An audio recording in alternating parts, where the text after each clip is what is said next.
Vous écoutez le Flash Actu, issu de l'épisode S510 du podcast Faut pas pousser les ISO, diffusé le jeudi 17 novembre 2022.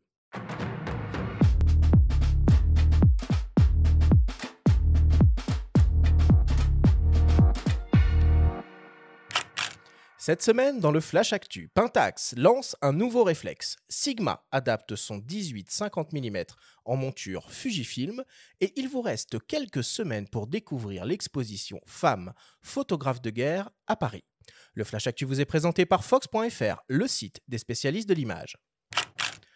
Pentax lance un nouveau réflexe. Il s'agit du modèle KF, un boîtier destiné au grand public équipé d'un capteur APS-C de 24 millions de pixels sans filtre passe-bas associé au processeur d'image Prime M2 et capable de monter jusqu'à 102 400 ISO. Le capteur est stabilisé avec un gain annoncé jusqu'à 4,5 IL et permet la fonction Pixel Shift résolution pour réaliser des images avec une précision des couleurs extrême. Niveau AF, on retrouve le module Safox X avec 11 collimateurs dont 9 en croix avec une sensibilité de moins 3 IL. On retrouve aussi une fonction de simulation de filtre AA pour limiter le phénomène de moiré ainsi que l'astrotraceur pour la photographie astronomique. Le KF est équipé d'un viseur optique de type pentaprisme offrant une couverture de 100% du champ et un grossissement de 0,95 fois. On retrouve également un écran arrière orientable pour le Live View. L'appareil est protégé contre la poussière, l'humidité, avec pas moins de 100 joints d'étanchéité. Le nouveau Pentax KF sera disponible à la fin du mois et proposé nu au prix de 950 € ou en kit avec un 18-55 mm au prix de 1050 €. A noter que des éditions spéciales blanc cristal ou bleu cristal seront proposées nues au prix de 1000 €. Sigma officialise l'arrivée de son zoom APS-C, le 18-50 mm f2.8 DC-DN en monture Fujifilm X. L'objectif est composé de 13 lentilles réparties en 10 groupes avec 3 lentilles asphériques et un verre SLD. Il est très compact et léger, avec moins de 300 grammes sur la balance et une longueur de 7,45 cm.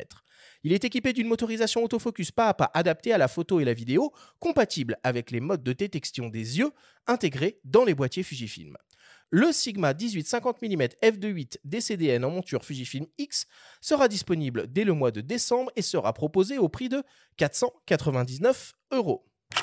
Et enfin, pour terminer, la ville de Paris propose jusqu'à la fin de l'année une exposition consacrée aux femmes photographes de guerre qui met à l'honneur le travail de 8 femmes photographes reconnues qui ont couvert 75 ans de conflits internationaux des années 30 aux guerres les plus récentes.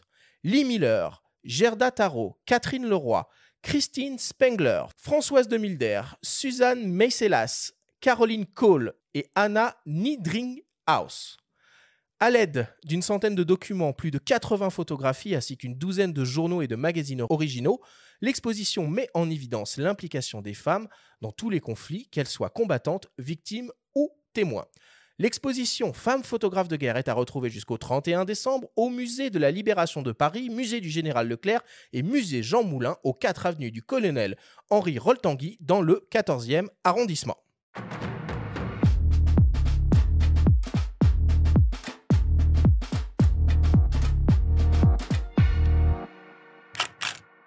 Alors voilà pour l'actu cette semaine. Benjamin, ôte-moi d'un doute, j'ai l'impression qu'on est revenu 10 ans en arrière là. Ah oui, c'est un peu retour vers le futur que nous fait Pentax là, parce qu'en fait, il n'y a rien de nouveau sur ce boîtier-là. Non mais Hein. un réflexe grand public Ouais. avec des vieilles techno à 1000 balles, c'est du délire. Ouais, c'est très bizarre. On voit pas beaucoup Pentax depuis quelques mois. Là, ils ressortent un boîtier qui est en fait sorti il y a quelques années. Il s'agit du K70, donc ils font du neuf avec du vieux. Édition bleu cristal quand même, non peut-être? Ouais. Alors, j'irai pas plus loin dans les commentaires. Je vous invite à aller regarder une vidéo de nos confrères de DP Review qui font une présentation du boîtier qui résume plutôt bien les choses. Et que vous parliez anglais ou non, vous apprécierez, je pense, leur humour. En tout cas, moi, ça m'a bien fait marrer. Non, mais plus sérieusement, on attend de Ricoh, donc qui détient Pentax, des produits un petit peu plus originaux, comme ils savent le faire avec les compacts Ricoh GR. Bah qui, oui, même s'ils sont très imparfaits, ont un certain charme, ont une valeur ajoutée. Ils peuvent être... à raconter quoi. Oui, ou une vraie utilité. C'est-à-dire que c'est des boîtiers très compacts qui peuvent loger dans la poche avec un capteur assez grand, donc qui peuvent compléter ou remplacer un smartphone. Et là, c'est cohérent. Sortir un Pentax comme ça, déjà vu en 2022, je crois que j'ai pas besoin de rajouter, quoi. Laurence, j'ai vu que tu avais participé à une conférence ou une table ronde autour de cette exposition consacrée aux femmes photographes de guerre. C'est le cas, ouais.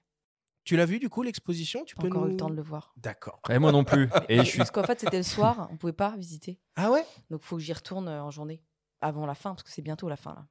Ouais, ça Jusqu'à la approche. fin de l'année. Bah, c'est le syndrome, tu te dis, ah, j'ai du temps, j'ai Ouais, du c'est temps. vrai, hein, c'est Moi, ça. je me le dis depuis des mois, et en fait, là, tu fais bien Ouais. de nous rappeler ça, Arthur. C'est que. On aille la voir, cette exposition. Elle est tic. vraiment Ouais. bien. J'ai vraiment eu beaucoup de retours Ouais, de cette exposition, ouais. Donc, il faut que j'y aille moi-même pour vérifier tout ça. ouais, exactement. exactement. Mais bon, je vois les signatures, je pense qu'il y aura pas de... Ce sera forcément une très bonne surprise, des très beaux clichés. Oui, puis de la guerre du Vietnam Mm. jusqu'à plus récemment de Maisela, enfin Catherine Leroy, Spengler, enfin ça a l'air vraiment top. Moi, je vais pas le rater. Signalons dans la même veine la disponibilité de l'album de Reporters sans frontières consacré à Brassailles, qui est en vente. Hein. Dans Oui, ce on en a parlé la semaine dernière. On en a parlé, et ce 71e opus rend aussi hommage au courage des femmes journalistes, hein, à manière générale, dont les photojournalistes aussi. Il y a une belle double page où on apprend quelques infos, notamment sur la situation en Afghanistan, où près de 3 femmes sur 4 ont perdu leur emploi dans les médias depuis le retour des talibans au pouvoir.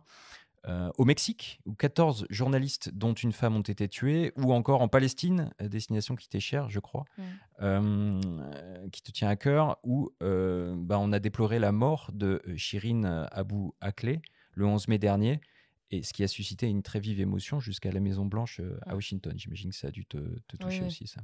Surtout que j'ai découvert beaucoup ce conflit. Donc, je sais comment ils travaillent des deux côtés, et je sais que c'est vraiment très grave ce qui s'est passé.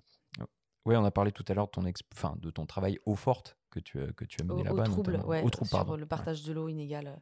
C'était un peu hors actu, parce que sinon, j'avais couvert pas mal d'opérations militaires de guerre là-bas, notamment à Gaza. Mais j'avais fait effectivement un travail assez long sur le partage de l'eau inéquitable entre Israël, Palestine et la Cisjordanie, en fait, et la bande de Gaza. Quoi.